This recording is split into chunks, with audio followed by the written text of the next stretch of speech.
एक पावन चरित्र है श्री भक्त गोपाल चरवाहे का। पहले ऐसा हुआ करता था कि सबकी गायें जैसे चराए तो सब लोग अन्न आदि जो है उसके घर भिजवा देते थे और गायें छोड़ देते थे। वो ग्वाला ही कहा जाता था। सैकड़ों लोगों की गाय चराता था और उसके घर में अन्न आदि जो आवश्यक सामग्री है भिजवा दी जाती थी। ना तो एक अक्षर वो पढ़ा लिखा था और ना कभी उसने भगवान का नाम या कोई चर्चा सुनी थी। उसके कोई परमार्थ से संबंध ही नहीं था। बस गाय चराते थे, जंगल में रहते थे, पत्नी भोजन पहुंचा देती थी और परिवार चलाने के लिए गांव के लोग दे देते थे अन्न, क्योंकि सबकी गाय चराते थे। ना तो उसको किसी धर्म का ज्ञान था, ना किसी साधना का ज्ञान था। एक दिन देखा जंगल से एक मंडली जा रही संतों के। ओ श्री राम जय राम जय जय राम, श्री राम जय राम, ऐसे कीर्तन। संत जन पहले मंडली बना के चलते थे तो नाम कीर्तन पद कीर्तन ऐसे। उसको बड़ा आनंद आया। उसको लगा कि इतने झूम झूम कर संत जन गा रहे हैं, किसी से बात नहीं की, पकड़ लिया। अब पूरा तो नहीं, बस उतना राम राम राम राम ऐसे करने लगा। देखो कई बार कहा है यदि आप बिना गुरु मंत्र के भी नाम जप करेंगे तो नाम जप आपको गुरु तक पहुंचा देगा, क्योंकि गुरु प्रदत्त नाम भगवत साक्षात्कार कराता है। 50 वर्ष की अवस्था लगभग हो गई थी। कभी कोई तीर्थ याटन, धर्म कार्य, शास्त्र स्वाध्याय, सत्संग कुछ नहीं। देखो कृपा, विश्वास।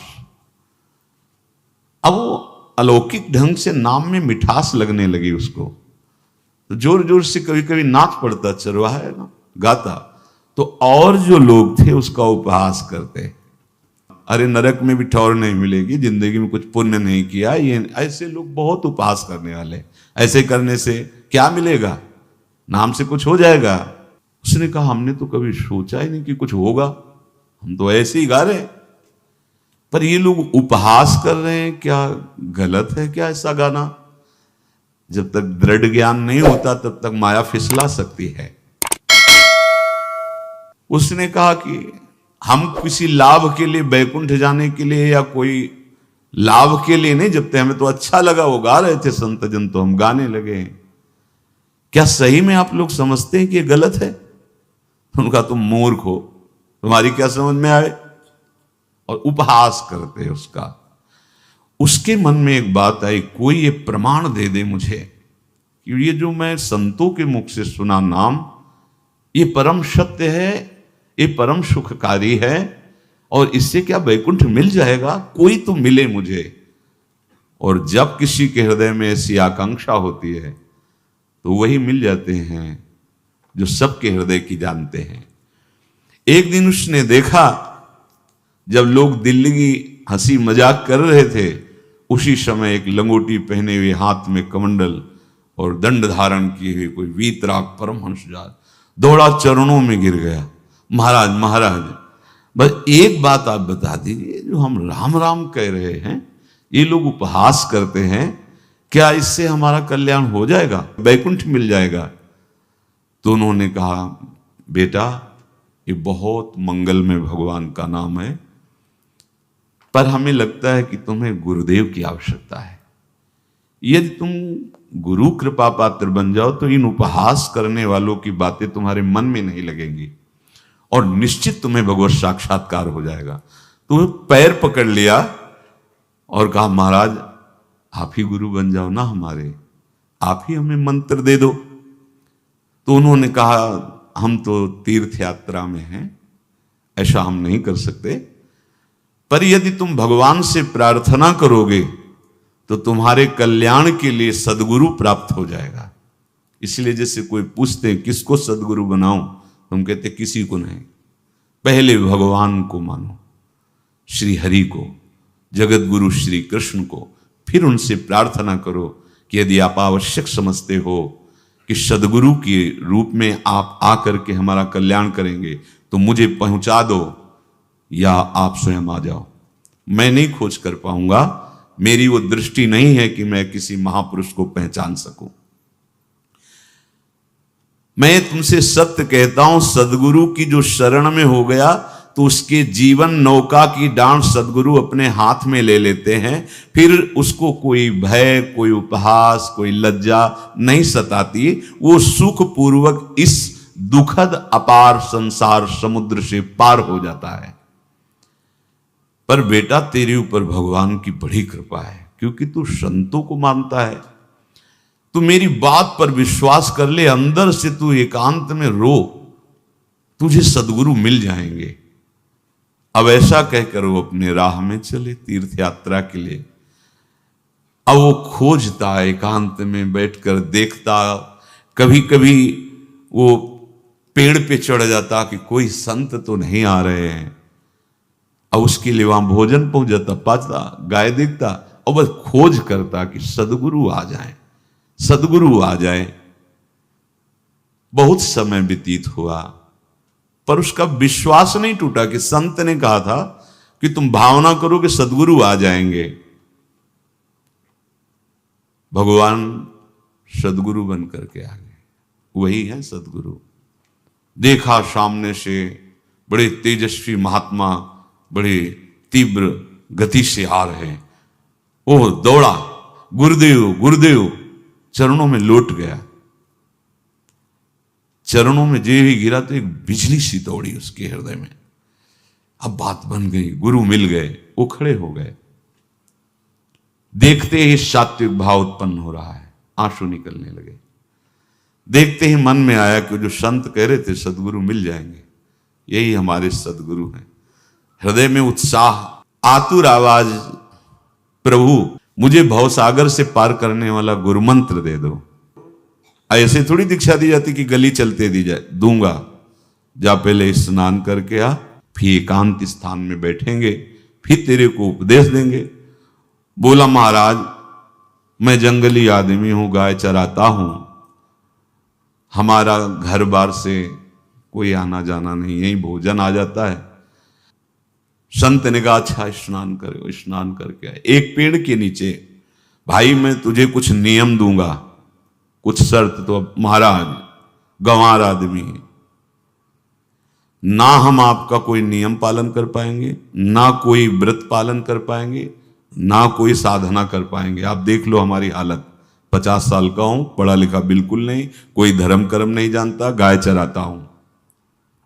मुझसे बहुत बातें नहीं सदेंगी, अगर एक कोई बात बता दो तो प्रण करता हूं जिंदगी में प्राण त्याग सकता हूं, पर एक बात, कोई एक नियम कोई दे दो।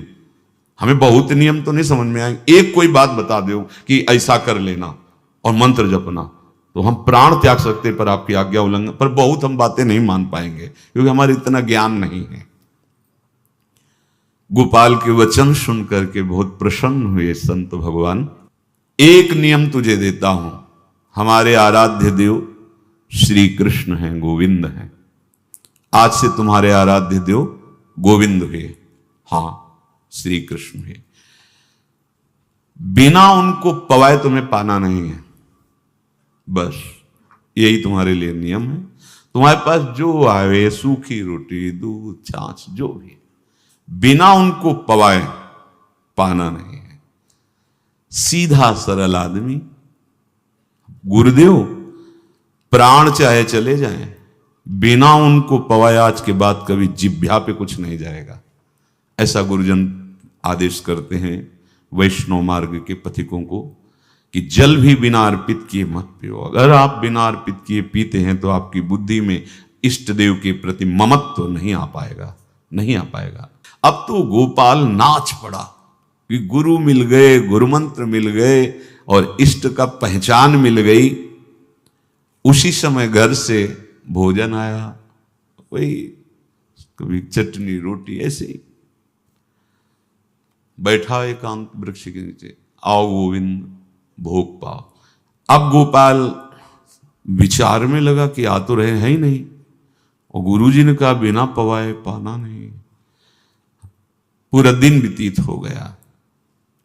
गुरुजी कह रहे थे घट घट में विराजमान भगवान है तो कहीं से भी प्रकट हो सकते हैं, तो अंदर मंत्र जपता हो, कहता आओ भगवान, पाओ आके, नहीं आए।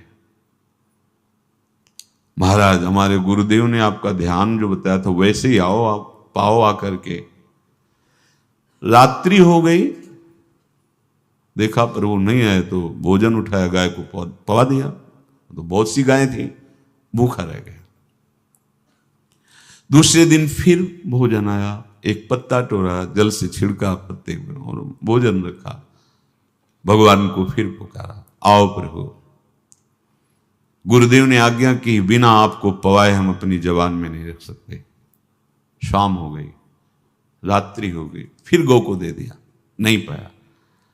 अब एक तो 50 वर्ष की अवस्था और गौओं के पीछे दौड़ना और भोजन पाना नहीं, शरीर में सामर्थ्य धीरे धीरे कम होने लगी। तीसरा दिन, चौथा दिन, पांचवा दिन, छठा दिन, सातवां दिन, दीनानाथ प्राण चाहे निकल जाए, हम गुरु की आज्ञा नहीं तोड़ सकते। अगर आप नहीं आएंगे तो भूखों मर जाऊंगा। पर हम ये बात देखो, ये बात चरवाहा है, कोई साधना पूर्व की नहीं। गौ सेवा के प्रताप से उससे संतों में प्रीति हो गई, नाम की कृपा से गुरु, गुरु की कृपा से नामी की प्राप्ति की चाह। ऐसे कई दिन व्यतीत होते गए। अस्थि मात्र होए रहे शरीरा। पूछते कि क्या बात है, भोजन तो हम रोज लाते हैं, आप रोज लेते हैं, क्या पाते नहीं? आपका विषय नहीं। शिक्षा मिलती है यहां, अपने गुरु उपदिष्ट साधन को किसी से बताना नहीं चाहिए। गुरु उपदिष्ट साधन जब तक सिद्धावस्था ना पहुंच जाए तब तक गुप्त रखा जाता है। जो जैसे आप सत्संग सुन रहे हो, इसमें कोई वचन आपको लगा, पकड़ लिया, अब वो जीवन में तभी बोलना जब उसका प्रभाव हमारे जीवन में आ जाए। नहीं ऐसे नहीं बोलना, नहीं तो निकल जाएगा। और अगर रोक लिया तो मंथन करेगा अंदर और आपको उसमें स्थित कर देगा। एक भी शब्द नहीं बताया कि हमारी गुरु दीक्षा हो गई, गुरु जी ने कहा था पवा के पाना, और इतने दिन हो गए भगवान तो आ नहीं रहे, इसीलिए हम पा नहीं रहे, तो हमारी ये दशा है। देखो आज का समय ऐसा है कि प्रगट में सब इंद्रियों के पोषण की व्यवस्थाएं भगवान दी, चाहे गृहस्थ हो चाहे विरक्त हो, लेकिन क्या हमारे अंदर निष्ठा है ऐसी? सबरी जी जब उनके गुरुदेव पधारने लगे तो चरणों में रो के गिरे कि प्रभु, इस पूरे विश्व में मुझ अधम को सिर्फ आप ही प्यार करने वाले, आप ही ने दुलार करके मुझे रखा, नहीं सब जगह ठोकर मिलती, कोई भी संत महात्मा हमारी तरफ देखना नहीं चाहते, और प्रभु आप जा रहे हो, आप कैसे जीवन? जानते हो क्या कहा? हम तो भजन के प्रभाव से भगवान के धाम जा रहे हैं बेटा, भगवान स्वयं चलकर तुम्हारे पास आएंगे। सबरी जी बहुत वर्षों तक कभी गुरु के वचनों पर अविश्वास नहीं हुआ, क्यों कहते थे भगवान आएंगे, रोज पावड़े डालती हूँ, सोहनी लगा के जल छिड़कती हूँ, रोज लगता है फुसला तो नहीं दिया गुरु जी ने? नहीं, गुरु के वचन भगवान आएंगे। शायद ऐसा वर्णन की शास्त्र हजार वर्ष सोचो जरा, और भगवान आए और सबरी को निहाल किया। ऐसे हो गुरुदेव ने कहा है भगवान आएंगे, जब तक वो ना पाएंगे तब तक हमने कहा है कि और उनका उद्देश्य अलग था कहने का कि आप भगवान को भोग लगा के पाइएगा और भजन कीजिएगा तो मंत्र के प्रभाव से तुम्हारे मानस पटल पर भगवान दिखने लगेंगे। ऐसा होता है, पर वो सीधा आदमी सीधा समझा, जब तक भगवान नहीं पाएंगे तब तक हमें नहीं पाना। 18 दिन बीत गए, कुछ न खाना न पीना। गोविंद भी देखते हैं, बाल भक्त ओम प्रकाश जी महाराज यही अपने चामुंडा के पास से उधर, बहुत नामनिष्ठ महात्मा, बाल भक्तों में बहुत ही मानो प्रहलाद जी ही हैं। जैसे प्रहलाद जी नामनिष्ठ भगवान निष्ठ, घट घट में भगवान को देखने वाले, ऐसे श्री ओम प्रकाश जी बाल भक्त। बड़े बड़े महापुरुष गए, हरि बाबा, उड़िया बाबा, सब बस वो यही कहते कि ये श्री कृष्ण का आदेश है।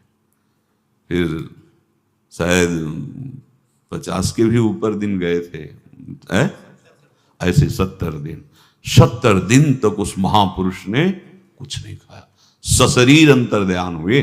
आज समाधि उनकी बनी। हे, जब महत्व भगवान का जग जाता है तो शरीर का महत्व नहीं। अच्छा, प्राणनाथ जब प्राणों का पोषण कर रहे हैं तो अन्न में भी तो प्राणनाथ की ही दी हुई शक्ति है, तो बिना अन्न के भी उनका पोषण हो रहा है। पर ये भागवती का आदेश से, मनमानी करने से नहीं। मनमानी करने में फिर मार्ग रुक जाएगा। भगवान आदेश करते हैं अपनी वाणी से, युक्ताहार विहार से, उचित आहार विहार, वो तो भगवद आदेश होता है। 18 दिन बीत गए। 19वें दिन जब भोजन आया तो पेट की आंतें सब सिकुड़ गई थी। वैसे ही 50 वर्ष के थे, आंखें धस गई थी, उठने की ताकत नहीं। पत्नी ने फिर कहा कि आप कुछ तो बताइए कि क्या आपको कोई रोग हो रहा है? आप भोजन नहीं पा रहे, मैं रुक जाऊं यही आपकी सेवा के लिए, या आप घर चलिए? कोई उत्तर नहीं। आप जाइए, हम ठीक हैं, ऐसा। फिर धीरे से पत्ता लाए, छिड़का भगवान, आओ पाओ आकर के। शाम हो गई, फिर गाय को दे दिया। विचार कर लिया कि अब मरना ही है, मुझ जैसे अधम के पास भगवान तो आएंगे नहीं, वो तो भगवान है। पर मैं अपने गुरु के वचन नहीं तोड़ सकता, मर चाहे जाऊं। 27 दिन व्यतीत हो गए, एक कवल भी अन्न नहीं पाया। न चलने की शक्ति थी, न पत्ता लाने की शक्ति थी, न जल छिड़कने की शक्ति थी। जिस पात्र में भोजन लाई थी, लेटे ही लेटे खोला और कहा, प्रभु मुझे पता है आप इस शरीर से नहीं मिलोगे, पर आप जान लो मैं अपने गुरु की आज्ञा का उल्लंघन नहीं करूं। ये मतलब जितने महान हुए हैं सब निष्ठाओं में निष्ठावान हुए हैं। अपने लोग फिसड्डी हैं, जरा सा कोई दुख, जरा सा कोई सुख, फिसल जाते हैं। प्राण अनंत जन्मों की बिगड़ी 27 दिन क्या होते हैं? क्या होते 27 दिन?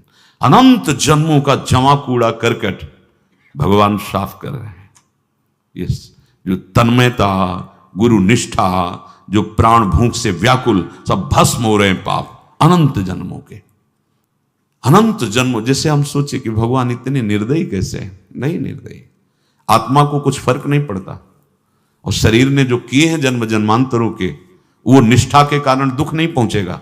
निष्ठावान को दुख नहीं पहुंचता, वो आपको दिखाई देगा दूर से, उसको दुख नहीं पहुंचता, क्योंकि निष्ठा का कवच है, वो कभी कोई भेद नहीं सकता। किसी भी माया के यंत्र में ताकत नहीं कि निष्ठा को भेद सके, उसी को निष्ठा कहते हैं। नहीं भेद पाई। 27वां दिन है। पति की दशा देख करके कहा, स्वामी अब तो आप कहोगे भी तो मैं नहीं जाऊंगी। हम आपकी दशा, इशारे से कहा, आज भर चली जा, क्योंकि उसको लग रहा था आज प्राण निकल जाएंगे। आज भर चली जा, फिर कल से जैसी तेरी आज चली जा। इशारे से, बोलने की भी सामर्थ्य नहीं थी। गोपाल के आंसुओं की धारा चल रही, पड़े पड़े धीरे से खोला जो भोग है, और अंतस्थल, आज बोल भी नहीं पा रहे, अंतस्थल से कह रहे, प्रभु अब चाहे आके पालो या लिवा जाके पवा देना, देख लो आप, आखिरी है, आके पालो या लिवा जाना, अपने यहां पवाना, क्योंकि हमारे यहां तो पाए नहीं आप। बड़े प्रेम से अंदर से आवाज आई, गोपाल। आंख खुली, क्योंकि बोलने की हिम्मत ने, ये अंदर से प्रार्थना की थी, गोपाल वो अमृतमय। गुरुदेव ने कहा था कि उनकी वाणी से अमृत बरसता है। एकदम आंख खुला, देखा वही पीतांबर, वैसे ही मोर मुकुट, वही मुरली, वही करधनी, वैसे नूपुर, वैसे ललित त्रिभंगी। गुरुदेव ने जैसा वर्णन किया था वैसा ही सुंदर रूप गोपाल के सामने। प्रभु मुखमंडल की मनोहरता देखकर निहाल हो गए। ये निहाल कर देंगे। थोड़ी पीड़ा सहना सीखो, सहत सहत बाढ़े भगति, ग्रह तन गुरु हितगार, ग्रह तन गुरु हितगार, हार अपनी करिमा। सेवक जी कह रहे हैं, देखो गृह तन गुरु हित गार हार अपनी कर, तन मन प्राण गुरु वचनों पर न्यौछावर, जो भी सहना पड़े सहूंगा। मिल गए प्रभु, प्रभु दूर नहीं है। प्रिया प्रीतम बहुत कृपालु हैं। मानो करोड़ करोड़ काम की सौंदर्यता को हे करते हुए प्रभु के लावण्य का प्रकाश हो रहा है। मनहारिणी मुरली, जैसे कहा था अधरों में वैसे अधरों में विराजमान। अच्छा, खास बात ये, ना कोई गाय देख पा रहे, नहीं कोई और चरवाहा देख पा रहा है। ये भगवान, जैसे इस सभा में किसी से बात करें भगवान, किसी से मिले तो पास बैठा व्यक्ति भी नहीं देख पाएगा, ना जान पाएगा, क्योंकि प्राकृतिक इंद्रियां, प्राकृतिक शरीर, और वो चिदानंद में, वो तो जिसको दर्शन देंगे तो पहले दृष्टि प्रदान करते हैं। भगवान जिससे मिलते हैं पहले दृष्टि प्रदान करते हैं, तो गुरु रूप से दृष्टि प्रदान। ये जो अंतर में पुकारा ना, वो अंतर दृष्टि खुल गई, सामने देखा। इतना सुंदर विश्व मोहिनी भगवान श्री हरि का ललित त्रिभंगी रूप कि गोपाल की आंखें नहीं टिकी। इतना सुंदर रूप, आंखें भगवान के तेज के आगे बंद हो गई। जो भी बंद हुई तो देखा मानस पटल पर वैसे ही ललित त्रिभंगी। फिर खोला, देखा सामने भगवान मुस्कुराए, सामर्थ्य प्रदान की। देखो अर्जुन के साथ ही तो खेलते हैं भगवान सखा भाव से, रथाक रहे हैं, लेकिन भगवान का विराट स्वरूप देखने की सामर्थ्य अर्जुन में थी क्या? दिव्य दृष्टि प्रदान की। फिर भी कांप रहे थे अर्जुन जी भगवान की दिव्य दृष्टि संपन्न नेत्रों से उस विराट महिमा को देखकर कांप रहे थे अर्जुन। ये तो माधुर्य रूप प्रभु का है। उसने मानो इशारा किया प्रभु को कि हमारी सामर्थ्य में सकिल कर आ जाऊं, नजदीक आप आ जाओ। आ गए, अपना माथा प्रभु के चरणों में रखा, आंसुओं से भगवान के चरणों का प्रक्षालन कर रहा है। देखो गांव का गाय चराने वाला ग्वारा, जिसको कोई धर्म कर्म का ज्ञान नहीं, कोई भक्ति का ज्ञान नहीं, कोई शास्त्र का ज्ञान नहीं, भगवान ने फिर उसको उठाया और अपने हृदय से, ज्यों हृदय से लगाया, हष्ट पुष्ट स्वस्थ सब, अंतर बाहर पूर्ण, कोई पीड़ा नहीं, कोई दुख नहीं, बिल्कुल तेजस्वी स्वरूप। भगवान की स्पर्श की महान सामर्थ्य है। बाली ने बहुत मारा ना सुग्रीव को, तो कर प्रसाद सुग्रीव शरीरा, जे इस पर सारी पीड़ा गई। भगवान अमृत सावी है, भगवान दिव्य चिदानंद भाव देने वाले हैं। अब तो सुरमुनि वांछित प्रभु की छाती से लपटा हुआ है। ये ऐसा ना सोचो कि ये कहानियां हैं, ऐसा नहीं। ये सत्य विषय आप भी प्राप्त कर सकते हैं, इसी के लिए रोज सत्संग होता है। जो भगवान से लिपट कर छाती में अश्रु की बूंदे, तो भगवान ये था माम प्रपद्यन्ते, भगवान की अश्रु बूंदों से गोपाल का अभिषेक हो रहा है। मानो सुदामा मिलन हो रहा है। जैसे भगवान को दैन्य बहुत प्रिय है। तभी भाई जी महाराज कहते हैं एक पद में कि बुद्धिहीन बना दो हे भगवान, हमें बुद्धिहीन बना दो। ये जो बहुत बुद्धि चलती है ना, इसके लिए दौड़ भाग है। नहीं, सीधे प्रभु हमारे हैं, हम प्रभु के हैं। नाम जप आश्रय भगवत प्राप्ति निश्चित। भगवान बोले, प्यारे गोपाल अब तो रो मत, देख मैं तेरे प्रेम में पगी हुई ये जो सूखी रोटियां हैं अभी पाता हूं। और भगवान बैठ गए और उसके घर की जो रोटी थी उसे, देखो मुझे त्रिभुवन का कोई भी भोग प्रसन्न नहीं कर सकता गोपाल, मुझे त्रिभुवन का कोई भोग प्रसन्न नहीं कर सकता। इस बात को समझो। जिनको ये भ्रम हो कि हम अधर्म से कमा के 56 भोग लगा के प्रभु को प्रसन्न कर लेंगे, तो ये बात सुनो। कह रहे मुझे त्रिभुवन का कोई भोग प्रसन्न नहीं कर सकता, मैं ऐसे ही अन्न की चाह रखता हूं।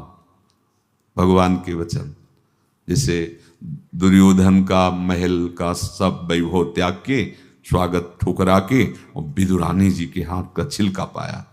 मैं ऐसे ही अन्न की चाह रखता हूं, भगवान कहते हैं, बलिहारी है। कभी प्यार से एकांत में रो के इनको पवाना सीखो। भले आप इतनी कटोरी में सब्जी, 2 रोटी, और अगर दैन्य भाव से कि नाथ कहाँ आप और कहाँ, कैसे आपको पवाएगा, जो छवि है ना,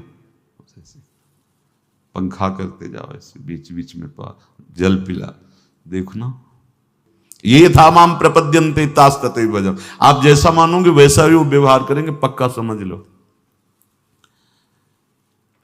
गोपाल जो सच्चे हृदय से मुझे पुकारता है, मैं अवश्य उसको मिलता हूं। जो प्रेम पूर्वक मुझे पवाता है, मैं अवश्य उसका पाता हूं। पत्रम पुष्पम फलम तोयम ये में भक्त्या, भक्ति पूर्वक जो पवाया है। भक्ति पूर्वक का मतलब दैन्य। अभक्त में अहंकार होता है, देखो ये किया मैंने, वो भगवान स्वीकार नहीं करते। वो आपका शुभ कर्म बन सकता है, अब वो भी धर्म से कमाई की है तो, पर भगवान की प्रसन्नता का हेतु होगा दैन्य। जहां भी देखो, हमारे स्वामी को जहां भी देखो दैन्य में बिके हुए पाए गए, दैन्य में। और ये दैन्य किसी बाजार में नहीं मिलती, ये दैन्यता बनावटी नहीं होती, ये वस्तुतः हृदय की होती, भगवत प्रदत्त ही होती है।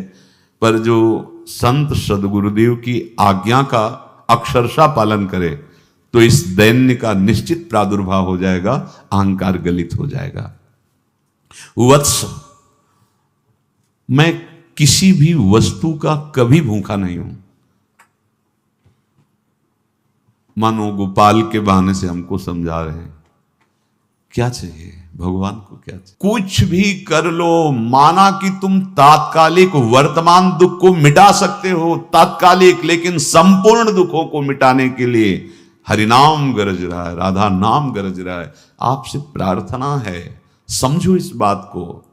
कलयुग केवल नाम आधारा।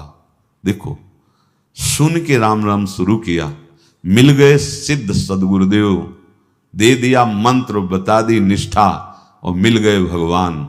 और भगवान कह रहे हैं, अब तेरे जीवन में कभी दुख का लेस नहीं रहेगा, तू अब घर जा, अब किसी की गाय चराने की जरूरत नहीं है। कुल परंपरागत तेरे लक्ष्मी बढ़ती रहेगी, तुझे कुछ करने की जरूरत नहीं। देखो, बड़े बड़े सोने के पहाड़ किसी सुनार ने बनाए क्या? प्रभु ने तो बनाया है। भगवान हंसते हंसते समझ ही नहीं पाए और अंतर्धान हो गए। अभी गोपाल कुछ अपने मन भर के देख नहीं पाया था, कह नहीं पाया था, भगवान अंतर्धान हो गए। अब तो चिल्ला चिल्ला के रोने लगा और विवश होके आंख मूंदी तो देखा उसके मानस पटल पर छाए।